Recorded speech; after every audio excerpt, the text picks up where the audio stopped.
Hello everyone, this is Srishti. Welcome back to my channel. आज मैं super clay का use करके लड्डू गोपाल को बनाने वाली हूँ। श्री कृष्ण जी को लड्डू गोपाल क्यों कहा जाता है वो भी मैं इस वीडियो में आज बताऊंगी। उसके लिए वीडियो लास्ट तक जरूर देखें। श्री कृष्ण जी का लड्डू गोपाल नाम इसलिए है कि ब्रजभूमि में श्री कृष्ण जी के परम भक्त रहते थे कुंभनदास जी, और कुंभनदास जी का एक पुत्र था रघुनंदन। तो रघुनंदन जी के पास एक श्री कृष्ण जी की प्रतिमा थी, बांसुरी बजाते थे, जो बहुत सुंदर थी। वो हर समय भगवान श्री कृष्ण जी की भक्ति में लीन रहते थे और भगवान श्री को इतना चाहते थे कि वो उनको छोड़ के कहीं नहीं जाते थे। एक दिन उन्हें वृंदावन से भगवत कथा के लिए न्योता आया। अब वो भगवान को छोड़ के तो जाते नहीं थे कहीं, इसलिए उन्होंने पहले तो मना कर दिया। फिर लोगों के बहुत कहने पे वो जाने के लिए तैयार हो गए। अब उन्होंने डिसाइड किया कि भगवान का सारा काम करके भोग बनाकर जाएंगे, और उन्होंने अपने पुत्र को समझा दिया कि समय पे भगवान जी को भोग लगा देना, बाकी की सेवा मैं वापस आकर कर लूंगा।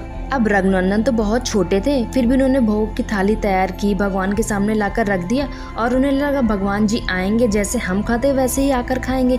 लेकिन बहुत समय होने के बाद भी भगवान जी नहीं आए, तो रघुनंदन उदास होकर रोने लगा। रघुनंदन को रोता हुआ देख भगवान श्री कृष्ण जी बाल रूप में प्रकट होते हैं और भोग लगा खाना खाने लगते हैं, और फिर खाना खाकर चले जाते हैं। फिर शाम को कुंभनदास जी आते हैं और रघुनंदन से भोग लगा हुआ खाना मांगते हैं। तो रघुनंदन बोलता है कि वो तो भगवान जी आए थे और खाकर चले गए। अब कुंभनदास जी को लगा शायद इसने खुद ही खा लिया, क्योंकि वो बच्चा ही तो है। अब रोज कुंभनदास जी भोग बनाकर जाते और वापस आकर मांगते, तो रघुनंदन का जवाब सेम ही रहता।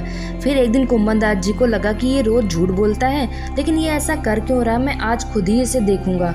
रोज की तरह कुंभनदास जी ने भोग में लड्डू बनाए और थाली में सजाकर रख दिया, और जाकर दरवाजे के पीछे छुप गए। और रोज की तरह रघुनंदन जी कृष्ण जी को आवाज लगाते हैं, और श्री कृष्ण जी बाल रूप में प्रकट होते हैं और लड्डू खाने लगते हैं। जैसे ही लड्डू खाते, कुंभनदास जी दौड़कर श्री कृष्ण जी के चरणों में गिर जाते हैं, और उसी समय श्री कृष्ण जी के एक हाथ में लड्डू होता है और दूसरा हाथ जमीन पर होता है। उसी वक्त वो जड़ हो जाते हैं, यानी कि मूर्ति के रूप में बन जाते हैं, और तभी से श्री कृष्ण जी को लड्डू गोपाल कहा जाता है। आपको ये स्टोरी कैसी लगे कमेंट में जरूर बताना। और ये हमारा ब्यूटीफुल सा सुपर क्ले से लड्डू गोपाल का स्टैचू बन के तैयार हो गया। आज के लिए बस इतना, मिलते हैं नेक्स्ट वीडियो में।